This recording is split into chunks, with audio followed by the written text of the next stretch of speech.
थांब, इतकी घाई कशाची आहे तुला? ज्या उत्तरासाठी तू तळमळतोयस तेच उत्तर देण्यासाठीच मी आज इथे आलो आहे. आधी तू शांत हो आणि माझ्याकडे बघ.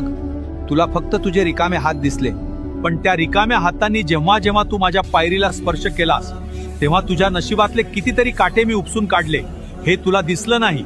मी तुला रिकाम्या हाताने परत पाठवलं, कारण मला तुला चिल्लर नाही द्यायची होती.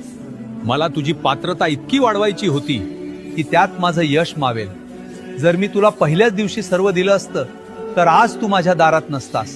तुझे पाय मातीला लागावेत, तुला माणुसकी कळावी म्हणून मी तुला इतके दिवस फिरवलं. पण आता तुझी परीक्षा संपली आहे, कारण आता मी जे देणार आहे ना ते सावरताना तुझे हे 2 हात सुद्धा अपुरे पडतील. धीर धर, तुला फळ गोडच मिळेल. आणि एक गोष्ट लक्षात ठेव, सदैव श्री स्वामी समर्थ नावाचा जप करत राहा.